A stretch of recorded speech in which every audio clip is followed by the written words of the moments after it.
Martedì 19 settembre, buongiorno Sicilia da Michele Cucuzza e da Emanuela Corsi, buongiorno. Saluteremo l'arrivo di un museo digitale, poi attenzione alla formica di fuoco che è dalle nostre parti, a Catania Festival internazionale del libro. Ma prima di tutto l'attualità, immigrazione, il governo ufficializza le norme per combattere l'emergenza sbarchi, saranno istituiti dei centri di permanenza per i rimpatri in ogni regione e gli migranti potranno rimanere lì fino a 18 mesi. La parola d'ordine è bloccare le partenze dal Nord Africa.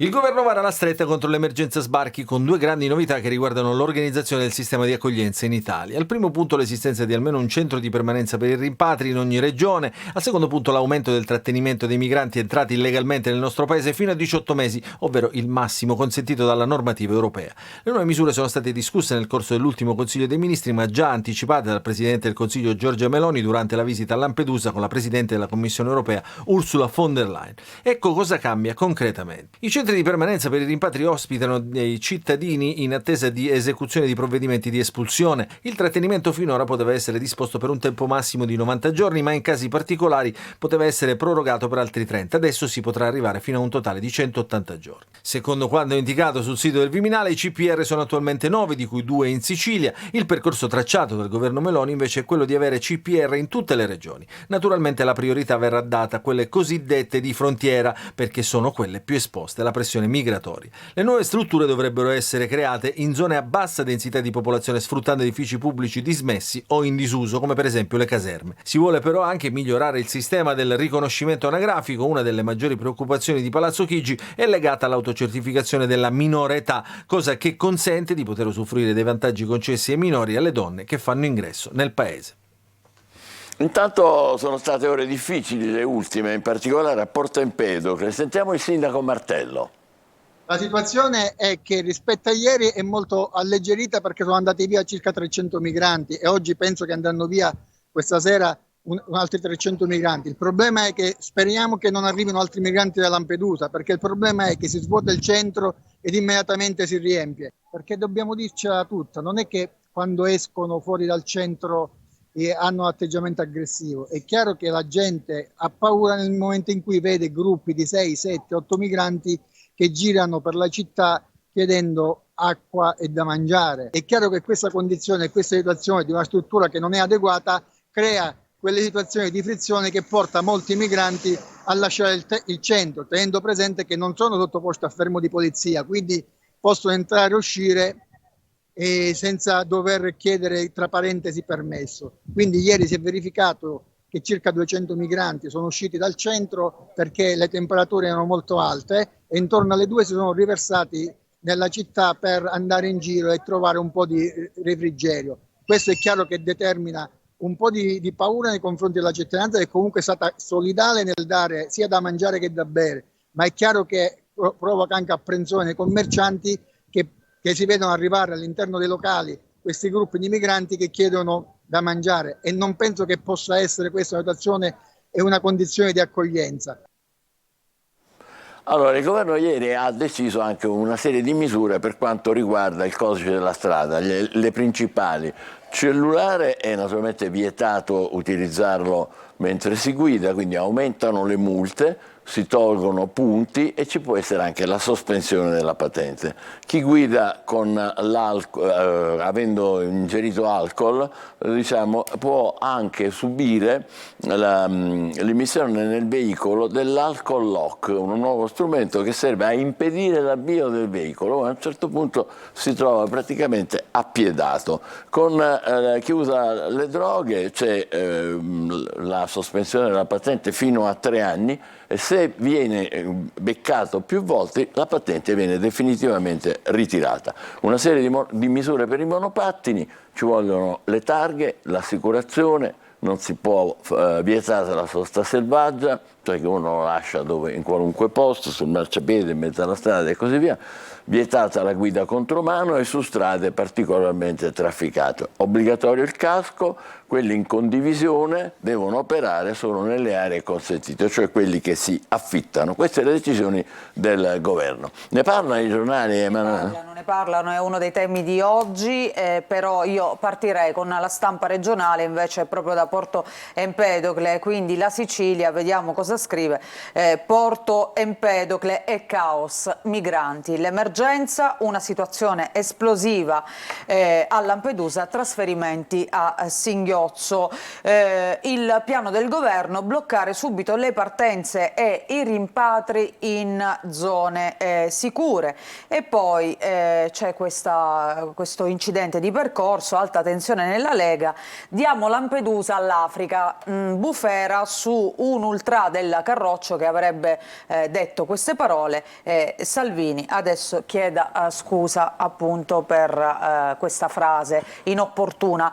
Poi Pantalica dimenticata, fotonotizia, è un sito molto caratteristico della Siracusano, accessi all'area ancora inagibili, manca l'ordinanza della protezione civile per consentire il ripristino dei luoghi danneggiati, pensa dalle alluvioni del 2018 e del 2021.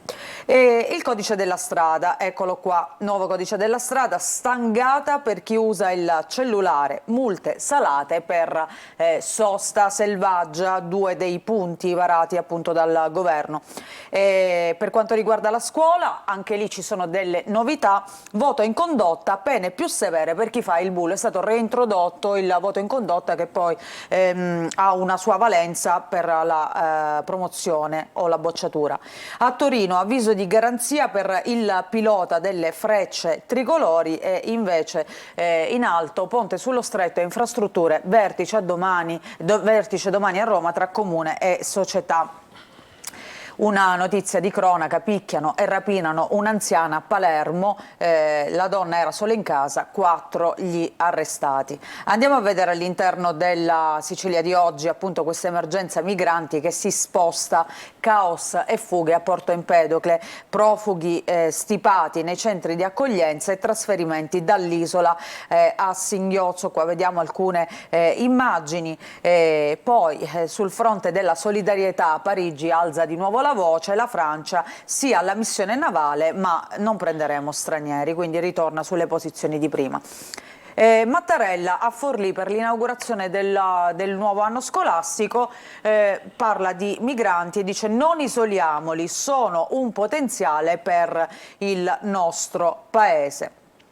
E poi più rimpatri ma in zone sicure, il governo vara le contromisure, il piano Meloni, la sinistra rema contro ma von der Leyen concorda sul blocco delle partenze. E poi questo caso, la Lega in subbuglio, Maraventano, cedere Lampedusa all'Africa, Salvini chieda scusa. La prima pagina di Catania, visto che siamo ancora sulla Sicilia, il tema al centropagina è questo, sulla Sidra una pioggia di milioni, la Sidra si occupa della gestione dell'acqua nella città, quasi 15 milioni sono arrivati dal Ministero delle Infrastrutture per risanare e completare la rete. I fondi destinati anche a interventi sui serbatoi, Fatuzzo dice ci metteremo subito all'opera. E poi l'emergenza sbarchi anche a Catania perché ieri al porto sono arrivati 600 migranti e in campo anche protezione civile, forze dell'ordine e Croce Rossa, l'AST in prima fila per i trasferimenti, il grande impegno dell'azienda siciliana trasporti che si scusa per i disagi per gli utenti. E poi vediamo altre notizie, lavoro e sicurezza, controlli dei carabinieri a Valverde e Mascalucia, sanzionati pub e pizzeria e poi lastre di Eternit a Giarre scorrono nell'alveo del torrente Macchia. Andiamo a vedere invece Repubblica Palermo. Oggi c'è un'ampia pagina dedicata all'arcivescovo di Palermo Lorefice. Sferza il governo, basta menzogne sui migranti, nessuna invasione, no al finanziamento di dittature in cambio di campi di concentramento. Queste sono state le parole di Corrado Lorefice. E poi il reportage: dopo le passerelle Lampedusa resta ancora sola, i cittadini dicono ci sentiamo violentati. Il sindacato, l'affondo della CGIL nell'isola impoverita, sinistra sorda, e poi Landini ieri a Palermo apre la casa dei rider dimenticati dal comune. Questa fotonotizia, questa storia. L'equipaggio fantasma della Plutus, i marinai di questo cargo Plutus che è stato bloccato a Termini Imerese dopo il maxi sequestro di cocaina avvenuto a luglio. Il comandante è scappato. Andiamo a vedere all'interno appunto Lorefice, che è l'uomo del giorno su Repubblica. Sferza il governo, solo menzogne sui migranti, non c'è alcuna invasione o emergenza. Padre Puglisi oggi sarebbe sul molo di Lampedusa. No al finanziamento di paesi dittatoriali e corrotti in cambio della creazione di campi di concentramento. I famosi 18 mesi, lui li definisce campi di concentramento. Accogliere si può. E poi appunto le parole su Don Pino Puglisi: non sarebbe rimasto impotente a guardare la gente morire, sempre le sue parole. E poi il caso: finisce la corsa dell'ast, profughi trasferiti con gli autobus dei privati, la società regionale alza bandiera bianca, in campo adesso anche mezzi di esercito e polizia per i trasferimenti. Il racconto: passato il clamore, quindi dopo la visita di von der Leyen e Meloni, Lampedusa torna sola, ci sentiamo violentati.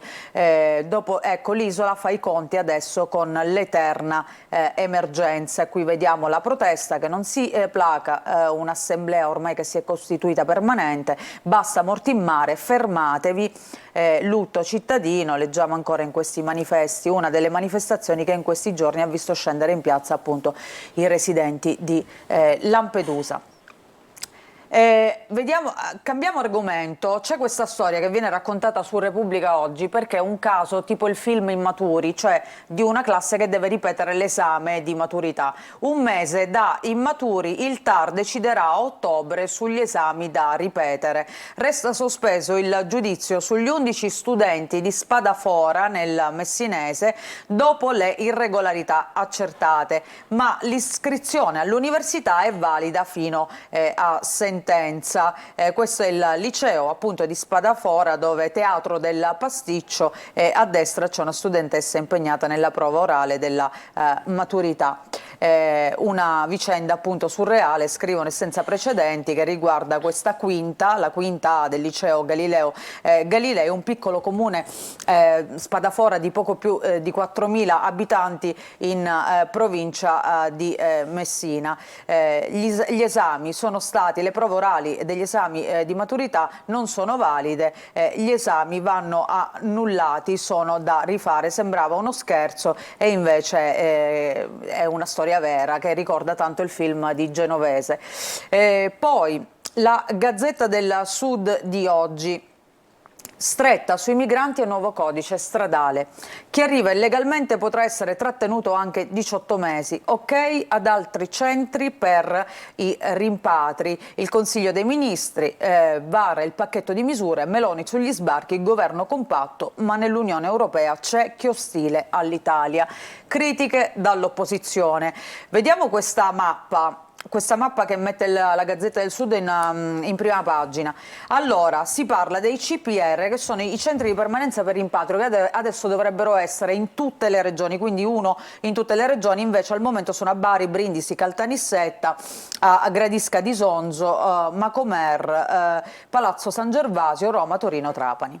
Poi ci sono i CPA, anzi gli hotspot di primo soccorso, che sono praticamente tutti al sud, quindi Lampedusa, Pozzallo, Messina, Taranto, dove arrivano i migranti e poi vengono trasferiti nei centri di prima accoglienza e CPA, appunto Bari, Brindisi, Isola di Caporizzuto, Gradisca di Sonzo, Udine, Manfredonia, Caltanissetta, Messina e Treviso, e poi appunto questi CPR dove poi dovranno essere rimpatriati quelli che sono irregolari.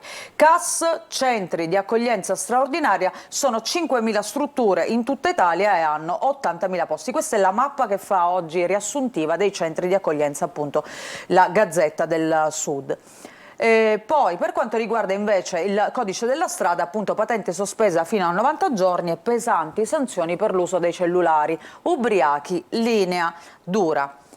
A Messina la crisi idrica invece va verso la soluzione, dopo il guasto ripristinata l'erogazione, ancora qualche disagio nella zona nord, l'acqua è tornata in città ma ora si guarda al futuro con un piano di investimenti. Invece per quanto riguarda il ponte a Roma, come abbiamo letto prima, il confronto tra il sindaco Basile e la Stretto SPA, collegamento stabile.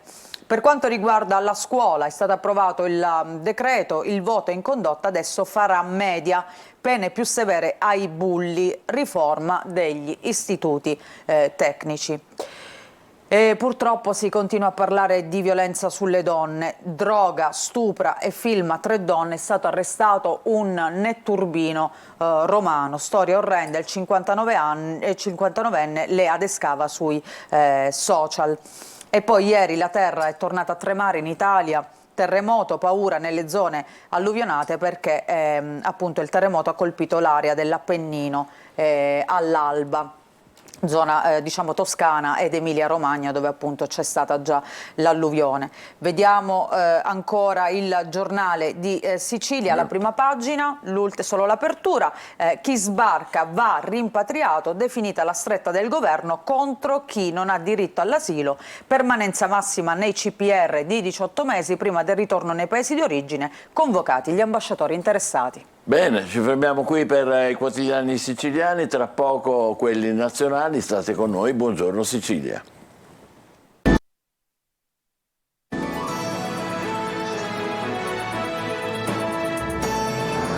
Buongiorno Sicilia con Michele Cucuzza. E con Emanuela Corsi. Passiamo ai quotidiani nazionali. Sì, i temi sono più o meno gli stessi, quindi sbarchi e nuovo codice della strada. Vediamo il Corriere della Sera di oggi. Le sbarchi, scatta la linea dura. Le misure sull'immigrazione, il rifiuto della Francia, non accogliamo chi approda a Lampedusa, intanto viene prolungata a 18 mesi la permanenza nei CPR. Meloni, nell'Unione Europea c'è chi lavora contro. Poi i divisioni, porti di arrivo, i nodi della missione navale, il precedente di Sofia nel 2015 e poi il caos e allarme a Porto Empedocle, abbiamo già visto, i profughi in cerca di cibo invaso il paese di Camilleri. L'altro tema è il nuovo codice della strada, al volante con il cellulare, multe pesanti fino a 1.700 euro. I provvedimenti riassunti brevemente: guida con il cellulare, multa fino a 1.697 euro, parcheggio nei posti per disabili 990 euro, guida in stato di ebbrezza, ritiro della patente fino a 3 anni. Ma non sono soltanto queste naturalmente le misure. Anche la scuola vede delle novità, rimandati con il 6 in condotta e poi gli istituti tecnici in 4 anni. Mattarella ieri a Forlì per l'inaugurazione del nuovo anno scolastico ha detto: i migranti, grande potenziale. Al Mugello, terremoto di 4.9, paura e sfollati nel centro Italia.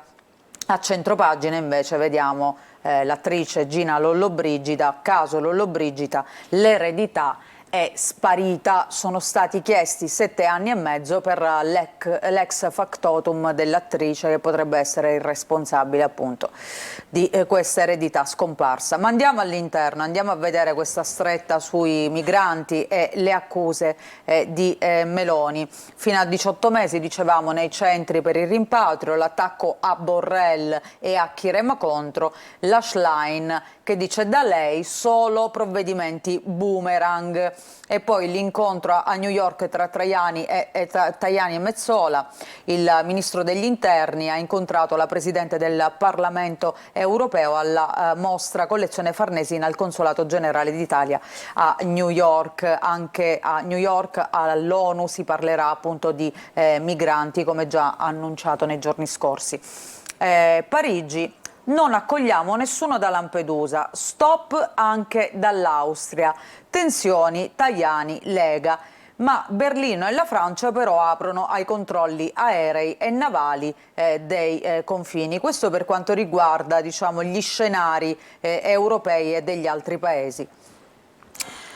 Intanto a Porto Empedocle la paura del sindaco, la fuga in paese per cercare cibo. Il sindaco Martello dice: la situazione fa paura, caos a Porto Empedocle con il centro migranti stracolmo, poi arrivano i bus per i trasferimenti. Erano 1200 i migranti appunto a Porto Empedocle. E poi queste parole invece di Mattarella, che ha inaugurato l'anno scolastico, sempre a proposito di migranti, dice: gli studenti figli di migranti un grande potenziale per il paese. Mattarella apre l'anno scolastico a Forlì, l'incontro con i familiari delle vittime dell'alluvione, non a caso ha scelto proprio Forlì il presidente. E poi come cambia il nuovo codice della strada? Per chi usa il telefono, dicevamo, multe fino a 1.700 euro, la stangata anche sull'alcol e l'eccesso di velocità. La revoca a vita invece non avrà più la patente chi scapperà dal luogo dell'incidente che ha provocato, quindi chi travolge qualcuno e scappa, ecco, verrà sanzionato così a vita. Però nel frattempo si continua a morire sulle strade. Ucciso a 13 anni a Roma, il pirata non aveva la patente. E poi un altro caso, questo della donna investita e trascinata per 80 metri dal mezzo AMSA che si occupa dello smaltimento dei rifiuti. Forse un altro caso di angolo cieco. Il conducente dice: non mi sono accorto di niente. La vittima era questa donna originaria dalla Puglia. L'anziana abitava appunto a Roma ed è stata travolta da questo mezzo. Invece a proposito di incidenti si continua a parlare chiaramente del velivolo che ha travolto una famiglia in auto, delle Frecce Tricolori. Indagato il pilota delle Frecce, nessun allarme per uccelli in volo, che poteva essere una delle cause appunto di questo incidente. Verifiche della procura sulle comunicazioni nello scalo di Torino, sotto esame il piano sicurezza. E qui vediamo appunto l'immagine del disastro, soprattutto dell'auto travolta da questo aereo. E ricordiamo, è morta una bambina di 5 anni. Cambiamo invece quotidiano, andiamo a Repubblica di oggi. Tunisia salta il patto dell'Unione Europea. Sayed pretende che i fondi europei per fermare le partenze non siano vincolati alla realizzazione di progetti. Per Bruxelles è una condizione inaccettabile. Il governo decreta i nuovi centri per il rimpatrio, via i lavori delle tendopoli in 3 regioni. Tajani presenta alle Nazioni Unite un piano per l'Africa. L'Alto Commissariato ONU Grandi, tanti annunci, ma crollano gli aiuti per i paesi poveri. E poi l'analisi su questo ricatto del Rais, cioè che vuole i fondi ma dice: li spendo come voglio, in buona sostanza. Oltre le misure invece per quanto riguarda la manovra finanziaria, il governo deve anche varare la nuova legge finanziaria. Oltre al taglio del cuneo, nella manovra la riduzione delle aliquote IRPEF. A centropagina invece questa fotonotizia: l'allerta nel paradiso dell'Oceano Pacifico, moria di uccelli rari, paura alle Galapagos. Questo è un pellicano appunto che si trova su un'isola delle Galapagos in Ecuador.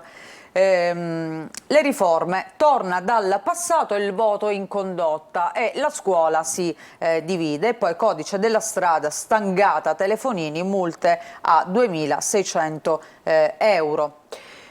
Parliamo anche di questo caso che sta facendo discutere soprattutto negli Stati Uniti. Iran, Stati Uniti, USA, scambio tra prigionieri e miliardi sbloccati. C'è stato un rapimento e sono stati pagati 6 miliardi, credo, di dollari per appunto far liberare queste persone.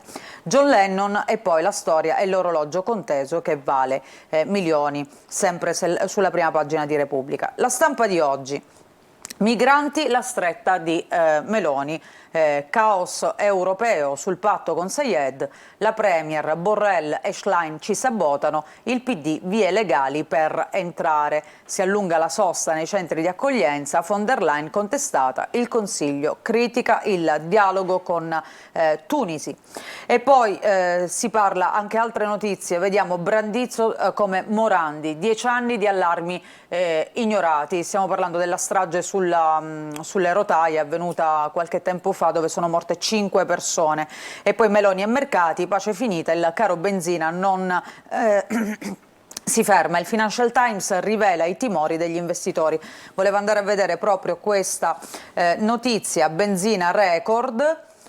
Andiamo a vedere regione per regione, ecco la Sicilia si attesta quasi 2 euro, però è la 15ª in classifica perché la Liguria è al primo posto con 2,33 euro come appunto prezzo.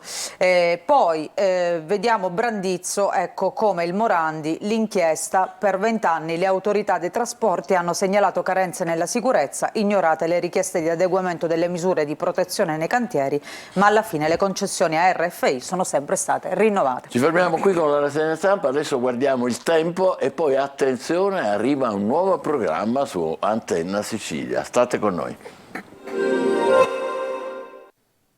Bentrovati da Clara Ventura di Trebi Meteo nella giornata di martedì. Situazione in miglioramento sulle regioni settentrionali, al più avremo ancora qualche piovasco in mattinata sul Friuli Venezia Giulia.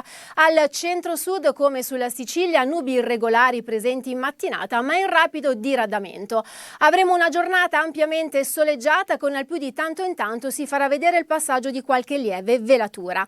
Clima caldo con temperature massime diurne che localmente arriveranno a toccare anche picchi di 36-37 gradi. Alta pressione dominante nella giornata di mercoledì su tutta la Sicilia. Avremo ancora una volta sole e caldo protagonisti della giornata. Il contesto si manterrà stabile e asciutto con cielo sereno e terso e con assenza di nubi. Temperature massime diurne in lieve calo. Con questo è tutto. Maggiori dettagli sull'app di Trebi Meteo. De waar is dat ze straat in de Vidania? Er zit boos die strada, no. Russo. Tedesco. No, russo. Russo, niente. Formiamo così. Mi chiederò sempre nella vita perché si chiama sale. Che sale dovrebbe essere così. Questo già un pochettino, così. Ma che bontà! Ma che bontà! La zucchina no. E allora? La smettete di litigare tutte e due? Quando si mangia? Tutti i giorni su Antenna Sicilia. Tutti i giorni prima del telegiornale non perdetevi il nuovo programma di cucina, c'è Chi la vuole cotta alle 12.30 e alle 19 su Antenna Sicilia. Adesso diamo il benvenuto a Salvo Privitera che è delegato del Rotaract della zona Etna e ci deve parlare della scoperta dei nostri tesori nascosti. Che cos'è l'obiettivo del Rotaract Sicilia Matta che ha avviato una campagna per la valorizzazione del nostro patrimonio artistico e culturale. Buongiorno e benvenuto. Cominciamo subito. Cos'è il Museo Dei? Allora, assolutamente. Il Museo Dei è un'iniziativa appunto promossa da noi, quindi del Rotaract. Ha come slogan l'arte come manifestazione del cambiamento. Questo perché? Perché noi al giorno d'oggi viviamo in una società frenetica in cui spesso ci rendiamo conto di come venga a mancare quella sorta di bellezza che ci circonda. Ecco, quindi noi siamo felici di poter promuovere attività di valorizzazione del territorio. È un po' un viaggio, vero? Attraverso i musei? un viaggio non solo attraverso i musei, ma anche attraverso un po' tutti quelli che sono il nostro patrimonio storico, artistico e culturale. La Sicilia è una terra straordinaria, abbiamo una varietà di stratificazioni culturali, artistiche e architettoniche, di conseguenza mi sembra giusto collaborare e promuovere appunto lo sviluppo del nostro territorio. Questo è incommiabile, è bello che il Rotaract si dedichi a questo. Avete anche una rivista mensile? Abbiamo anche delle riviste mensili, sì, in cui aggiorniamo sia tutti i nostri soci, ma anche tutti coloro che ovviamente vogliono avvicinarsi al nostro mondo, perché brevemente cos'è il Rotaract? Il Rotaract è un'associazione di giovani professionisti, studenti dai 18 ai 33 anni che hanno un obiettivo in comune, ovvero quello di mettersi costantemente in gioco per fare un piccolo tassello che permetta di migliorare la nostra collettività. E chi collabora a queste riviste? Alle riviste collaboro ovviamente noi in primis in quanto siamo i promotori e poi ovviamente cerchiamo anche di collaborare con le stampe locali. Ci saranno docenti universitari, artisti. Assolutamente, in base verranno.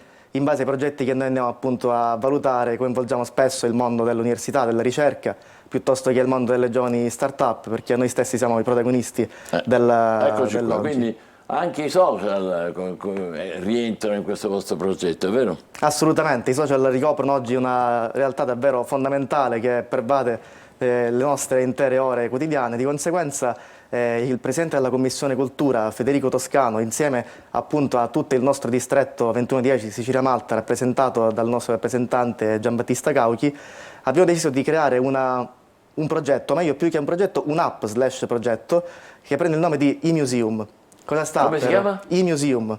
È praticamente un museo 2.0, un museo virtuale. Siamo molto felici di portare avanti questa bella iniziativa in quanto ovviamente anche durante il periodo della pandemia del Covid ci siamo trovati davanti a situazioni un po' quello che vediamo adesso cos'è? Quello che vediamo adesso invece è l'inaugurazione della mostra, no, questo è appunto l'avatar virtuale che permette di entrare proprio all'interno del museo, tant'è vero che abbiamo il nostro sviluppatore Salvatore Di Fazio che, essendo uno sviluppatore gamer, appunto ha creato una sorta di realtà virtuale in cui noi stessi ci medesimiamo come avatar, quindi scegliamo il nostro avatar e possiamo camminare liberamente all'interno di questo museo virtuale. Abbiamo fatto una call che ha contribuito alla formazione di artisti da tutto il mondo. Infatti questa cosa siamo davvero entusiasti in quanto ha coinvolto davvero una grande quantità di artisti presenti in tutto il mondo per creare appunto questa realtà virtuale. Un'altra cosa di cui andiamo davvero fieri è il fatto che in poche settimane dal lancio l'applicazione disponibile su App Store e su Google Play Store ha già superato i 600 download, quindi speriamo che questo sia il primo di una serie di lunghe download, di lunghe scaricamenti. Qui abbiamo visto anche la manifestazione di presentazione, ma ci spiega un po' bene, che è interessantissima questa cosa. Ognuno di noi ci deve fare un suo avatar e poi che fa? E poi attraverso il nostro avatar questo permette l'implementazione del rapporto tra il mondo fisico e il mondo digitale.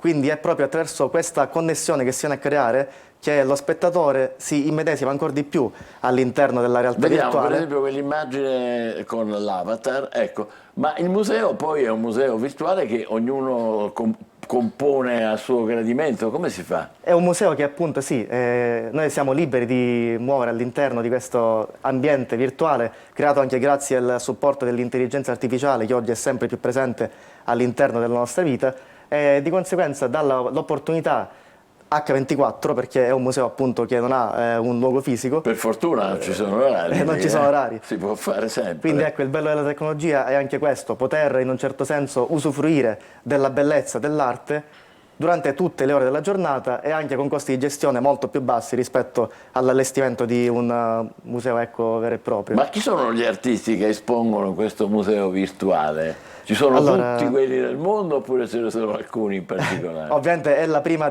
release, quindi abbiamo i primi artisti che hanno voluto collaborare con noi sono anche persone vicine al mondo del Rotary, perché Rotary è una rete appunto di talenti a livello mondiale. Sicuramente io penso che nel futuro ci saranno ulteriori implementazioni, speriamo di abbracciare sempre più artisti e esperienze possibili. Beh, Ecco. fantastico, perché se lo vengono a sapere vi proporranno di immettere le Esatto. proprie opere in modo virtuale dentro il vostro museo. Siamo qui infatti per questo, è il nostro mondo in continuo divenire, quindi è giusto essere sempre costantemente aggiornati. Fate anche ecco. una gara, un social contest, vero? Sì, un social contest che permette appunto di creare una maggiore collaborazione tra quelli che sono anche gli aspiranti artisti, coloro che comunque vogliono cimentarsi per le prime volte al mondo appunto del digitale collegato all'arte, e di conseguenza ovviamente diamo la possibilità a tutti di esprimere liberamente la propria arte, la propria voglia di fare. Ma è internazionale, quindi anche cioè, come tutto sulla rete? Assolutamente, è scaricabile dall'App Store, dal Google Play Store, di conseguenza chiunque può accedere liberamente. Gratuitamente? Sì, assolutamente. Ah, bellissimo. E com'è l'indirizzo, come si deve digitare? È _museum. Troverete poi ovviamente nei vari store virtuali. Bello. Avete però anche una rivista mensile, un po' più tradizionale questa, Sì, forse. un po' più tradizionale. Questo è il nostro bollettino in cui appunto noi aggiorniamo su tutte le nostre attività, che vanno appunto da attività che riguardano la sensibilizzazione in ambito di ecologia piuttosto che diritti umani, valorizzazione del territorio. Insomma, abbracciamo un po' tutto, nonché il service, che è la nostra parte fondante, perché noi ci spendiamo molto a livello locale con realtà che possono essere delle case famiglie piuttosto che centri di riabilitazione e recupero o reinserimento di soggetti fragili. Di conseguenza nel nostro piccolo, ecco, cerchiamo di dare un apporto anche questo è positivo. molto bello e molto generoso. E collaborano con voi o collaboreranno docenti universitari, artisti vari? Certo, ovviamente sì, noi cerchiamo sempre di coinvolgere i nostri docenti, i dipartimenti ovviamente nei poli principali, quindi i punti più sviluppati sono il capoluogo, Palermo, e la città di Catania. Palermo, Catania? Ma ovviamente il Rotaract è presente in tutta Sicilia. Perché il distretto è quello di Sicilia-Malta, vero? Sì, Quindi abbiamo 6 zone, a partire dalla zona Panormus, la zona palermitana, il Trapanese, l'Agrigentino, la zona Persefone, che comprende quindi tutto il territorio di Gela, Niscemi, la zona Iblea, la zona Etna appunto e la zona Valdemone. Di conseguenza copriamo appunto il lungo e largo il territorio. Lei se l'è fatto il suo avatar? Se l'è creato? Sì, però ci devo ancora smanettare perché non sono pienamente soddisfatto. In via di definizione. Esatto. E ancora non l'ha convinta. Sì, vabbè, c'è possibilità di personalizzazione, quindi è bello anche questo. Lo deve personalizzare un po' di più. Va bene, complimenti quindi ai nostri amici del Rotaract e a Salvo Privitera, delegato del Rotaract della zona Etna, per questo Museo Day. Poi c'è una data in cui diciamo si parte o a cui bisogna prestare particolare attenzione, o è invece... Allora, il Museo Day appunto, ora non vogliamo spoilerarvi subito tutto, però vi invitiamo a seguire i nostri canali social, quindi su Instagram Zona Etna Rotaract o il distretto Rotaract 2110 appunto. Quindi, e lì ci sono... E lì sicuramente vi possiamo già dire che ci saranno... svelerà il resto delle cose che ancora non ha voluto dirci. Assolutamente, posso dire solo che sarà le domeniche. In ogni caso complimenti, davvero una bella iniziativa. Come dire, agevolare la conoscenza, la scoperta o la riscoperta delle nostre bellezze dell'arte è qualcosa davvero di encomiabile. Grazie ancora e complimenti davvero. Adesso noi ci fermiamo provvisoriamente e poi parleremo della formica di fuoco. Aiuto, state con noi.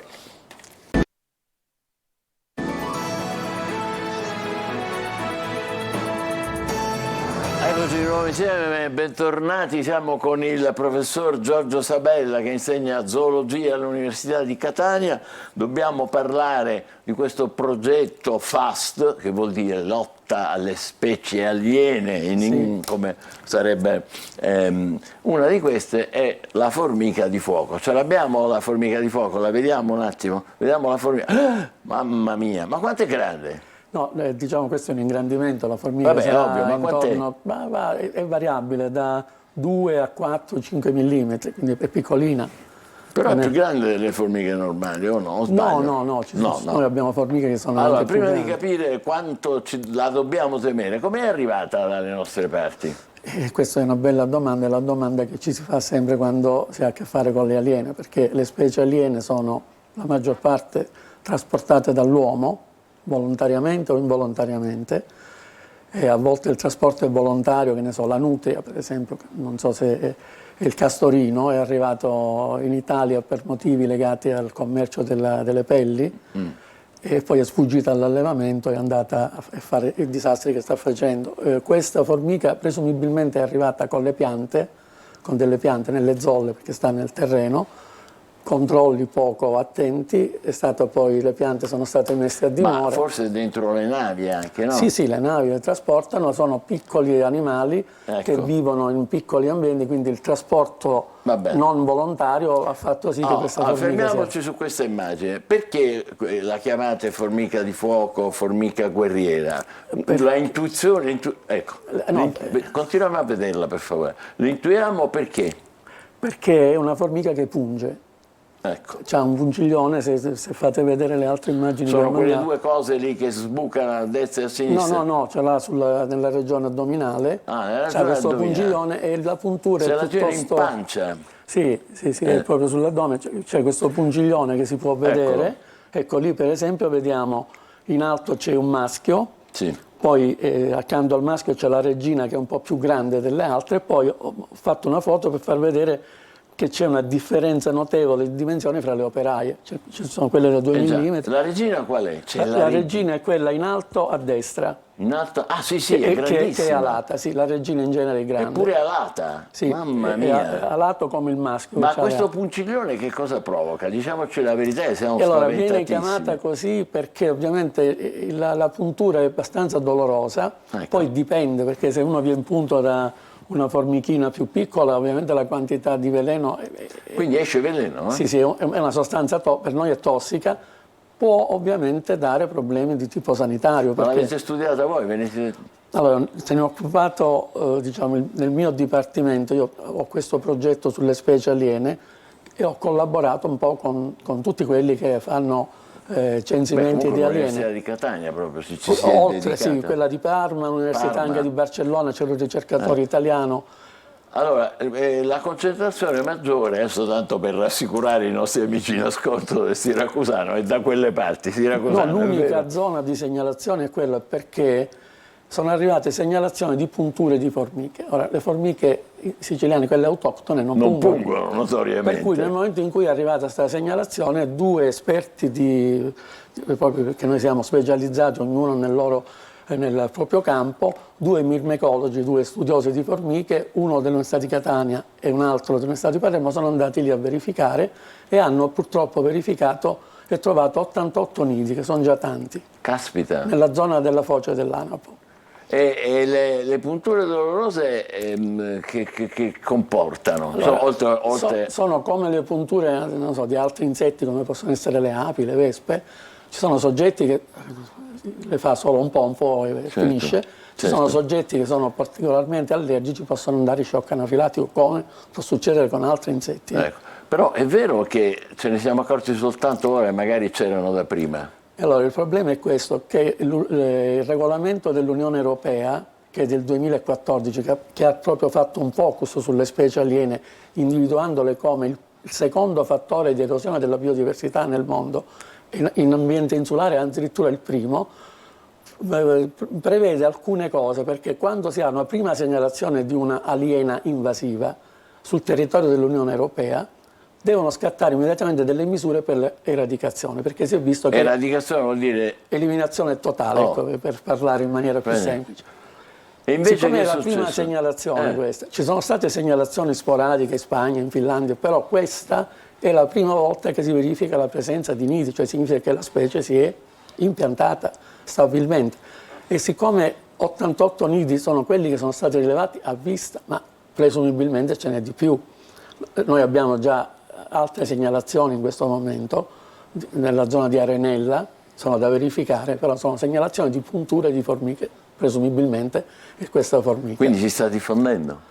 È un'invasiva, perché non tutte le aliene sono invasive, attenzione, le aliene sono solo le specie che non appartengono a una certa fauna o flora, arrivano trasportate, come dicevo prima, o in maniera, diciamo, volontaria o involontaria dall'uomo, si insediano, poi se sono invasive come queste cominciano a proliferare moltissimo. Lei faceva prima l'esempio del granchio blu, è arrivato, si è installato, nessuno ha fatto niente, adesso Forse un po' tardi per eradicare. Ma è vero che la formica di fuoco, oltre che a fare queste punture, provoca danni, diciamo, all'agricoltura, agli ecosistemi? Sì, provoca danni di tutti i tipi, sia agli ecosistemi perché elimina la fauna del suolo, perché questo pungiglione è una specie onnivora, mangia di tutto. Se mangia tutto? Sì, mangia e fa danni alle colture. Quindi distrugge quello che c'è? Sì, sì, perché diciamo invade e diventa un numero non... In più poi questa formica, queste popolazioni che hanno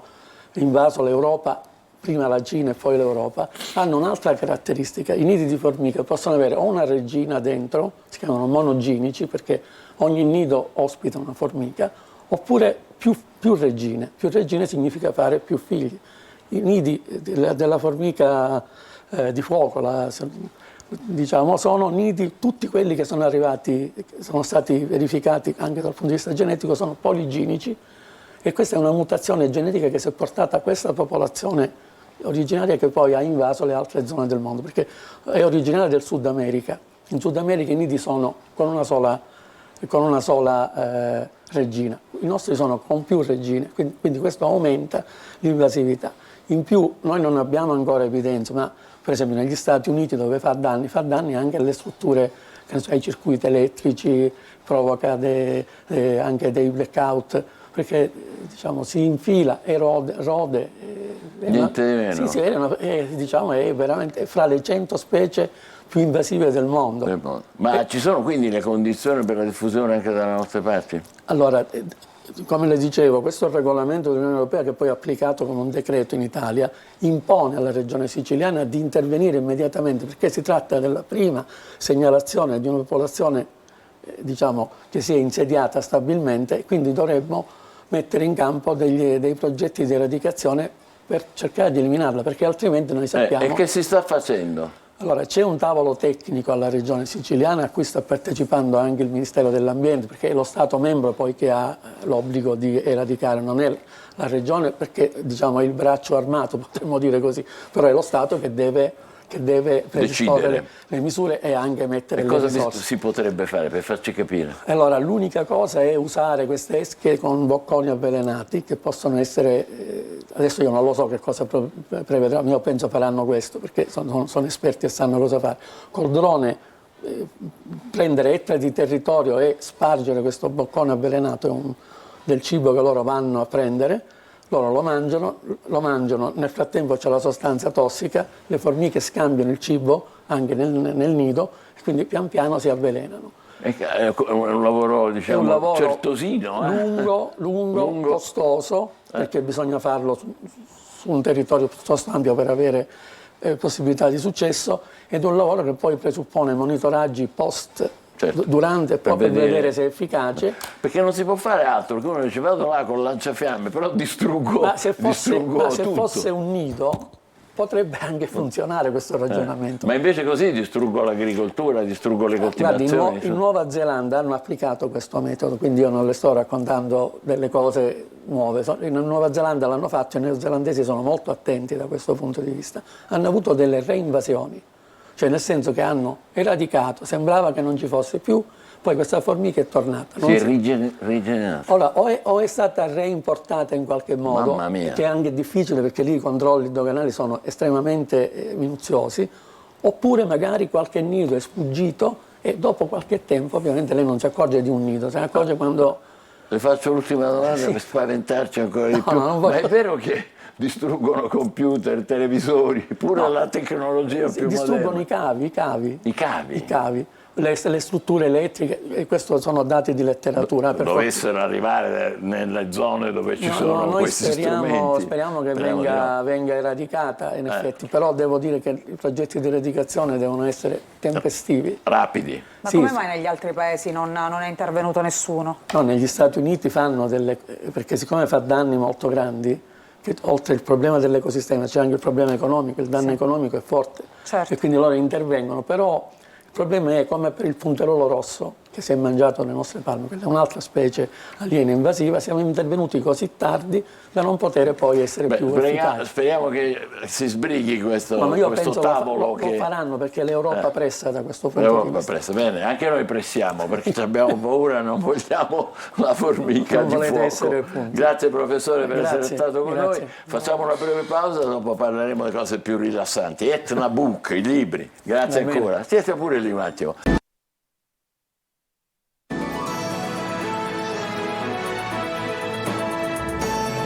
Buongiorno Sicilia con due ospiti, Cirino Cristaldi che è presidente di Etna Book, buongiorno e benvenuto, e Mirko Giacone che è vicepresidente di Etna Book. Da oggi fino a sabato, questa è la quinta edizione di questo festival Etna Book, festival internazionale del libro e della cultura di Catania. Guardate che bello anche il poster con il nostro elefante, quest'anno dedicato alle parole, e naturalmente la sede è il Palazzo della Cultura, ma non solo, è vero Presidente, non solo lì. No, non soltanto, perché l'idea nostra sin dall'inizio è quella appunto di abbracciare l'intera area dell'Interland Etneo, ecco Etna Book da lì, e quindi faremo il nostro, diciamo, evento anche a Pedara, presso l'Expo Bene, Pedara dove? Sapete già? Sì, l'Expo, Sala Concita d'Agata di Pedara, e poi avremo anche altri eventi sparsi, Gravina di Catania, Centro Commerciale Catanè, e poi andremo anche alla Cibona Accorsi, fantastico Palazzo Cutore, quindi fantastico, saremo in una giro. serie di posti importanti, segnateveli così potete accedere, entrare in questi luoghi dove ci sono tante cose da vedere, diverse sezioni. La prima è Etna Star, mi pare che sì, si comincia giustamente così. Sono numerose naturalmente le sezioni, insomma, che abbiamo voluto inserire all'interno del festival, anche perché vogliamo chiaramente come dire, soddisfare una platea numerosa di lettori e non solo, quindi dai più piccoli ai meno giovani naturalmente. Etna Star cos'è? Abbiamo Ciro che chiaramente ha curato personalmente questa... Sì, devo ringraziare tantissimo Deborah Scalzo che appunto dirige questa sezione, che in qualche modo avvicina il pubblico, il nostro pubblico, anche a quelle che possono essere diverse forme di scrittura, quindi passiamo dalla scrittura per testi musicali, teatrali, parleremo all'interno di questa sezione anche di sociale, avremo tanti ospiti che fanno parte appunto del mondo della magistratura, che hanno avuto ma che bello, multidisciplinare davvero. Esattamente. Ma c'è anche cinema, teatro? Assolutamente sì, verranno dei doppiatori, verranno insomma, delle persone che chiaramente fanno parte del mondo del teatro, delle maestranze, quindi diciamo in qualche modo cercheremo di abbracciare a tutto tondo quello che è il mondo delle parole. Bellissimo, giusto. E Etna Kids invece cos'è? Etna Kids è chiaramente una sezione dedicata proprio diciamo, al comparto scuola, quindi ai più piccoli, e che naturalmente con una serie di racconti piuttosto che ad esempio manga, piuttosto che chiaramente delle appunto realizzazioni ad hoc alla portata chiaramente dei più piccoli, naturalmente poi concorrono e chiaramente si approcciano a questo mondo, quindi al mondo della scrittura, al mondo anche della lettura, chiaramente con accanto ai professori, le maestre, insomma, che chiaramente li seguono, e poi alla fine diventa un bel momento, un momento piacevole naturalmente per tutti loro e per tutti noi che chiaramente abbracciamo con gioia e siamo davvero curiosi di leggere. Compreso anche una sezione che si chiama Etna Lab, e Lab forse laboratorio se non vado errato, che lì si comincia a costruire qualcosa, che si fa? Sì, allora questa è un'altra sezione che devo dire è quasi un distaccamento di Etna Kids, perché viene rivolta chiaramente a quelli che sono gli studenti degli istituti superiori e delle università. Ovviamente il nostro è un sodalizio importante con l'università, anche perché fanno parte del nostro cartello diversi docenti universitari, abbiamo diversi tirocinanti che imparano anche ad organizzare un evento all'interno del festival, e chiaramente Etna Lab diciamo, va a prendere determinati incontri del nostro cartello e li va a segnalare proprio a questi studenti. Partecipa un sacco di gente, stavamo vedendo prima tanti giovani che queste erano probabilmente la presentazione o precedenti edizioni, e questo è molto bello che ci sia questa partecipazione. Poi c'è un'altra, lei ha già citato la località, una di queste è Pedara, c'ha un Expo per sé, Expo Pedara, un privilegio. Sì, devo dire che è un esperimento riuscito, ecco, diciamo così. Questo è il quarto anno che il festival si dirama, quindi contemporaneamente noi abbiamo degli incontri al Palazzo della Cultura, Chiaramente ringrazio l'amministrazione comunale per questa location prestigiosa, per la coorganizzazione dell'evento, e poi chiaramente ringrazio anche il comune di Pedara, il sindaco Cristaudo, perché chiaramente fare contemporaneamente è sicuramente dispendioso l'evento anche lì, però devo dire che grazie anche al supporto dello staff, Mario Cunzolo, Simona Zaccarella, ogni anno diciamo, regaliamo delle perle, degli autori anche molto spesso poco conosciuti al pubblico, quindi delle storie da raccontare. Quindi un trampolino anche di lancio può essere. Sì. E addirittura avete un premio letterario. Premio letterario che in questi anni sta diventando il nostro fiore all'occhiello, sono molto molto orgoglioso. Che bello. E abbiamo quest'anno la partecipazione No, di se c'è il tutti. poster forse no, scusate, quello sono io che si affatto per vedere. Ma che cos'è quel poster lì? Vediamo? Lo vediamo a tutto schermo per favore, Etna Book? Che dice? Sant'Agata, perché per la prima volta abbiamo, come appunto anche nella locandina e nel dépliant, realizzato l'ottava come per Sant'Agata. Abbiamo appunto... l'ottava avete? Esattamente, abbiamo proprio con l'ottava di Etna Book, abbiamo chiamato proprio l'incontro così, proprio con Mario Mattia che presenterà appunto l'ultima ombra d'estate, e abbiamo realizzato proprio distaccato a 8 giorni chiaramente. Sono belle le connessioni tra le altre cose. Scusa, ti interrompo. Sì, come scusi? Sono belle le connessioni che si sono venute a creare anche in automatico, perché l'ottava di Etrabook l'8 ottobre alle 8 di sera. Esatto. Questo è il nostro ottobre alle 8 di sera. con Mario Mattia, che tra l'altro è un vulcanologo, quindi chiudiamo l'Etrabook con, diciamo, bellissimo. Ma mi stava facendo il premio, l'ho interrotta, chiedo scusa. No. Allora, il premio, sì, quest'anno avremo, devo dire, questo è un orgoglio da parte nostra, tutti i finalisti presenti da tutta Italia. Per questo credo sia il quinto anno consecutivo che tutti quanti riescono ad esserci, vogliono esserci, chiaramente per noi narrativa, saggio, poi abbiamo sezione poesia e anche sezione un po' più particolare che è un libro in una pagina, quindi l'autore un libro in una pagina, l'autore ha da cogliere la nostra sfida di riuscire a raccontare una storia in una sola pagina. Sì, e ce ne sono che sono bravi a farlo. Ne abbiamo diversi e tra l'altro diversi anche di ottimo spessore, devo dire. Davvero? Beh, fantastico. Chiaramente io da questo punto di vista, se posso, vorrei ringraziare il nostro presidente del comitato scientifico e tra l'altro presidente anche di giuria, che è Salvatore Massimo Fazio, che sin dal primo giorno, sin dalla prima settimana di festival del 2019 ha veramente preso la nostra sfida come sua, ha preso la palla al balzo e ci ha veramente in questi anni aiutato nel percorso di crescita e nel nostro cammino, devo dire, dove molto spesso si affrontano anche dei problemi, insomma, delle vicissitudini che bisogna affrontare, e lui è sempre stato al nostro fianco, è sempre stato veramente sul pezzo. Book Trailer cos'è?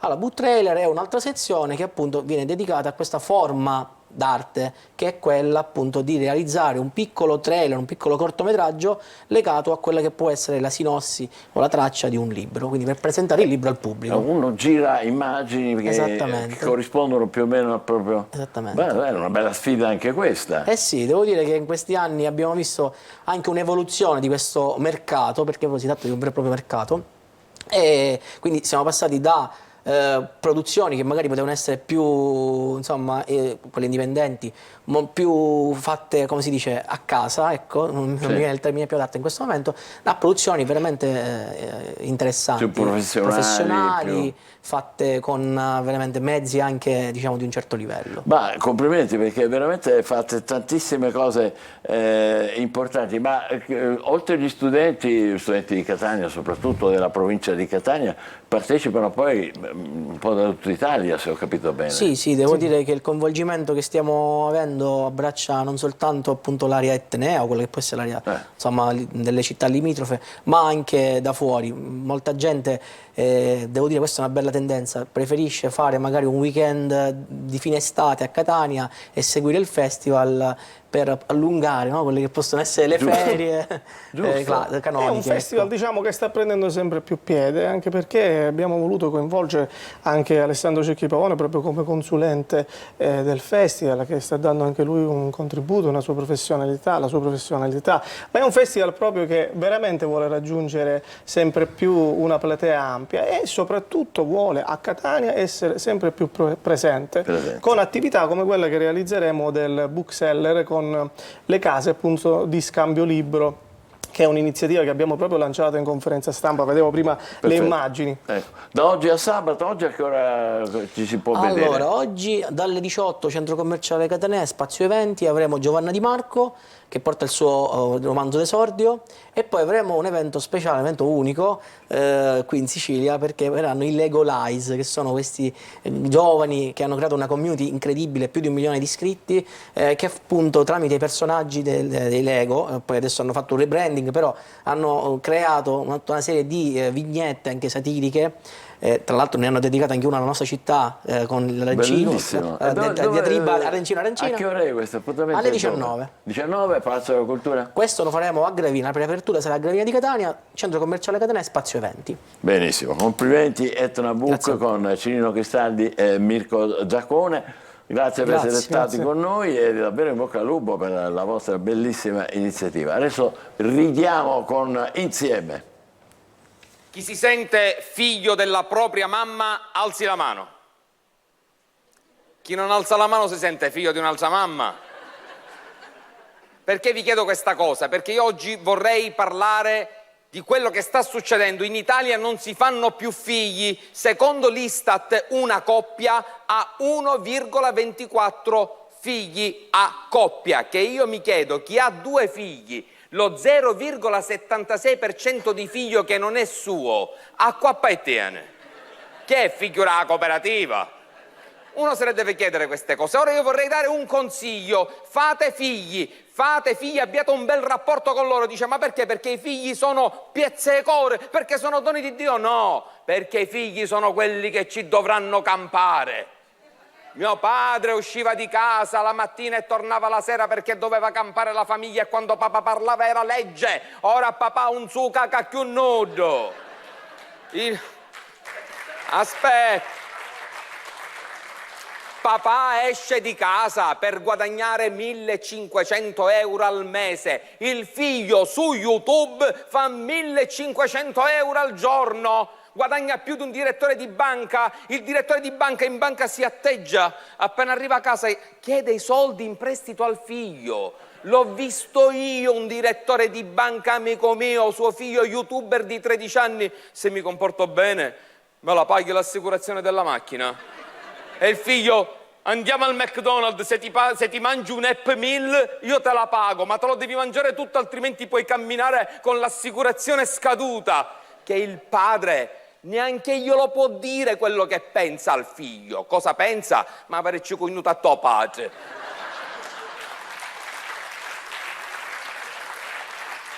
Che poi io mi chiedo cosa fanno questi ragazzi che stanno su YouTube per guadagnare tutti questi soldi sui social? Cosa fanno? Lezioni di fisica nucleare online? Cosa ricercano? Il bosone di Higgs? La particella di Dio? No! Si accendono una webcam. Ciao ragazzi, buongiorno. Oggi coloriamo il cibo. Facciamo il broccolo blu, facciamo la banana blu, 10 milioni di visual, 1.000 euro sul conto. Se io, quando ero ragazzino, avessi fatto la banana blu, mia madre me l'avrebbe fatta mangiare con tutta la vernice, ma avesse fatto cacare un puffo. Io mi alzo la mattina, c'ho il telefono in mano, mio figlio mi guarda e mi fa: boomer, ma che fai? Se io avessi detto boomer a mio padre, boomer sarebbe stato soltanto il suono onomatopeico dei calci in culo. Boom, boom, boomer. Ma io non mi faccio intimidire da mio figlio. Ho detto, come ti permetti? Non ti prendo a schiaffi perché sto mandando il buongiornissimo caffè su WhatsApp agli amici. Oh, anche dalle zone più malfamate questi ragazzini fanno video e guadagnano soldi. L'ho visto io su TikTok. Un delinquentello di 14 anni e faceva: ragazzi, oggi vi faccio vedere come tagliare la faccia ai vostri amici con le unghie dei piedi. 10 milioni di visual, 1.000 euro sul conto a uno che manco se taglia l'ugna di piede.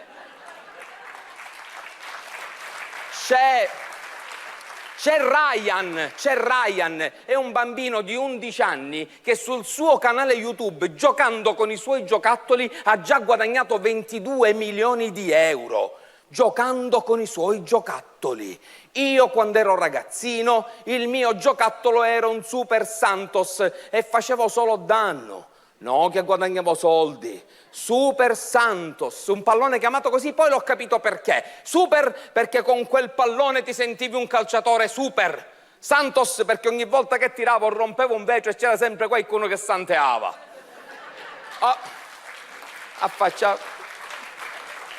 Ora io vorrei dirvi, fate figli, abbiate con loro un buon rapporto, molto amichevole e soprattutto imparate a usare il telefono, che ancora vedo gente alla mia età che piglia il telefono, ma non ne sa dove. Ma come si accende? Arriva il figlio, te lo scippa dalle mani in un secondo, se lo accende, va sul tuo conto corrente, si fa 5.000 euro di bonifico, tieni papà fatto! È normale che poi gli devi chiedere i soldi per pagarti l'assicurazione della macchina. Fate figli, abbiate con loro un buon rapporto, come quello che mio padre ha avuto con me. Io questa cosa la dico sempre, perché quando io sono cresciuta a 18 anni mio padre mi ha fermato e mi ha fatto un discorso e mi ha fatto capire che era di mentalità aperta. Mi ha detto, lo so, tu ora hai 18 anni, esci con gli amici e te fai cannone. E non te la carici no perché tanto lo so, stai attento, vuoi fumare fuma. L'importante io, ti dico, dimmelo, che io so più sereno se lo so. E così è successo che un giorno esco con gli amici, rullano una canna e mi fanno devi fumare, io penso mio padre mi disse se, e comincio a fumare. Finisco di fumare, salgo in macchina, faccio 300 metri, al primo palo, piglio un chino, pam!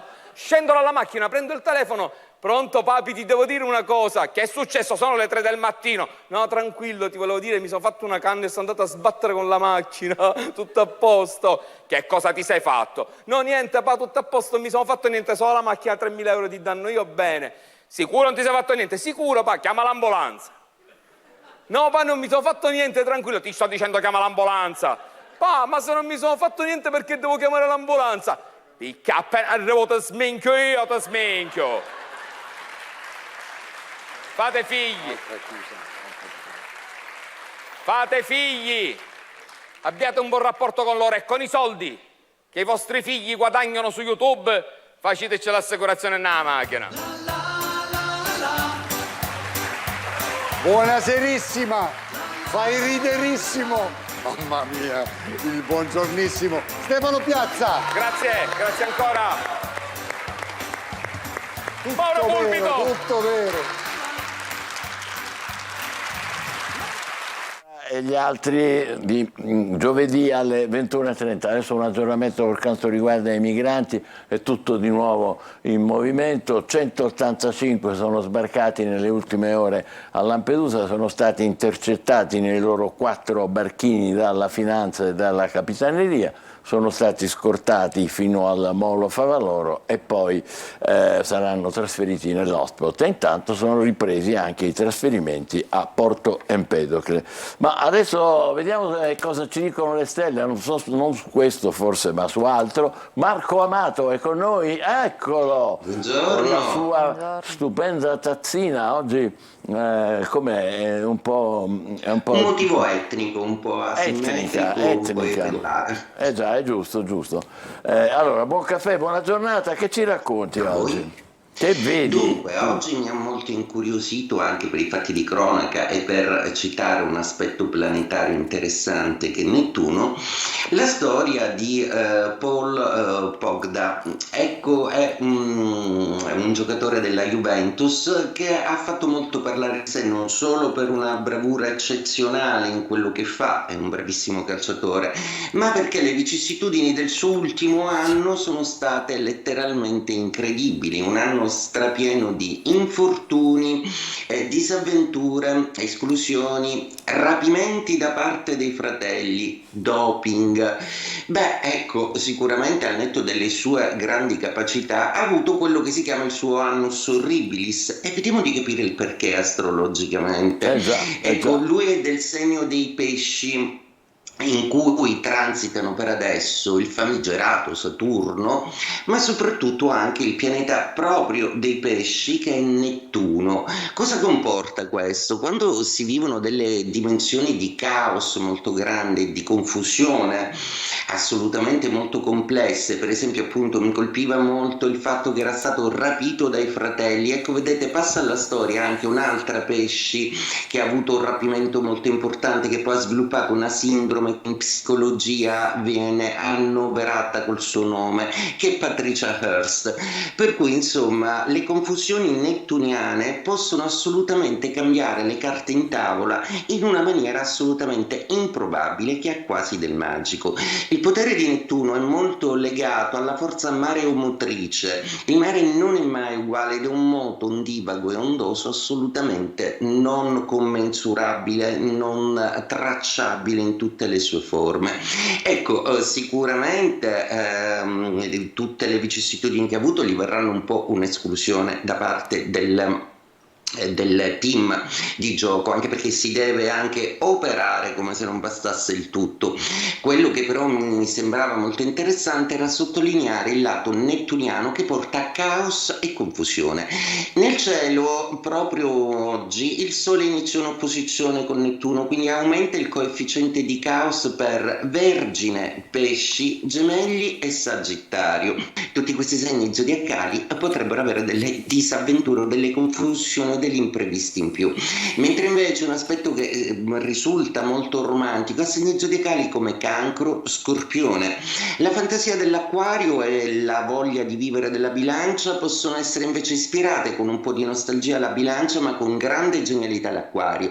Per i segni di fuoco Ariete, Leone e Sagittario abbiamo già detto, l'Ariete assolutamente perde una serie di orpelli che non voleva più e non gli servono più. Il Leone invece a livello lavorativo deve vedersela con dei conti di convenienza o meno rispetto ai progetti che deve fare. Quindi vi auguro una buona giornata, attenti a Nettuno e buongiorno Sicilia. Grazie, buongiorno a te, buona giornata. Adesso noi diamo ancora un'occhiata ai giornali con la nostra Emanuela. Sì, ghiaccio bollente, ti faccio vedere questa notizia, emergenza ambientale per quanto riguarda i ghiacciai, perché il surriscaldamento globale accelera lo scioglimento dei ghiacciai. Gli esperti, bisogna ridurre le emissioni e adattarci a una nuova realtà climatica. Pensa che il Gran Paradiso ha già perso 335 metri di ghiacciaio nel 2019 e 20 metri di spessore, ma l'allarme riguarda la Marmolada, che potrebbe sparire in 15-20 anni. Velocemente ti dico anche che stanno cercando di salvarla con teli e additivi chimici. In Valle d'Aosta in 20 anni si sono fusi 32 ghiacciai, solo il montaggio in Friuli è stabile e riesce a resistere. La chiamano l'era dell'ebollizione questa qua, non a caso, ma noi ce ne andiamo indietro nel tempo, il 19 settembre di molti anni fa, 1783, c'erano un'oca, una pecora e un gallo. Sembra l'inizio di una barzelletta, ma invece sono stati i primi 3 astronauti, perché i fratelli Montgolfier, quelli a cui appunto hanno dato il nome alla mongolfiera, nel parco della villa di Versailles decidono di far vedere al re Luigi XVI che cos'era un pallone aerostatico ad aria calda, e portano a bordo della cesta i 3 animali, ed è nata così la mongolfiera. 100 anni dopo, il 19 settembre del 1893, la Nuova Zelanda fa la storia garantendo alle donne un diritto prezioso, quello di voto. È il primo paese al mondo a compiere questo passo epocale. L'Italia purtroppo dovrà aspettare altri 50 anni prima di raggiungere questo traguardo.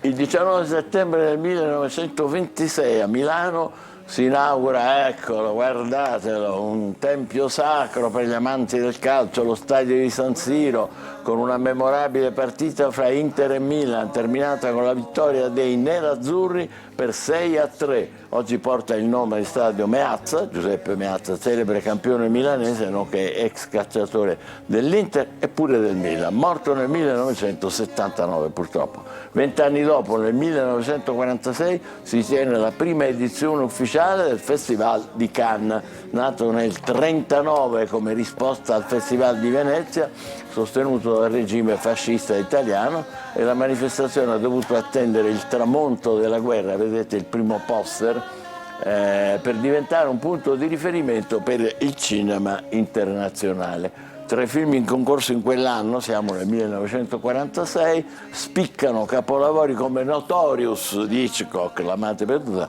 Roma città aperta e Rossellini e Gilda. È il 1952, negli Stati Uniti si consuma un'epica controversia. A Charlie Chaplin viene vietato il rientro in patria dopo un viaggio in Inghilterra. Il ministro della giustizia statunitense dispose che Chaplin, in quanto cittadino britannico, per rientrare nel paese avrebbe dovuto dimostrare di essere idoneo ad assumere la cittadinanza. La risposta di Chaplin, molto semplice: una nuova dimora in Svizzera. E 30 anni dopo, nel 1982, un professore di informatica, Scott Fahlman, lancia un messaggio che cambierà la comunicazione online per sempre. 3 semplici simboli, 2 punti, trattino e una parentesi chiusa, danno vita all'emoticon. Da quel momento infatti non esisterà più email o sms che non si concluda con una faccina oppure uno smiley. Nell'85 l'Italia piange la scomparsa, eccolo qua, di Italo Calvino, uno dei più grandi scrittori del nostro Novecento. Fra le sue opere immortali le avventure del Visconte dimezzato, il barone rampante, il cavaliere inesistente, ironia, scienza e storia, i fili conduttori dei suoi straordinari racconti. Nel 1991 una coppia di tedeschi fa una scoperta strabiliante, sono questi due, vedete, sulle Alpi Venoste, al confine fra Italia e Austria. Che cosa scoprono? Ai piedi del Zimilaun emerge una mummia di 5.000 anni fa, vedete, la tengono in mano, battezzata Ötzi.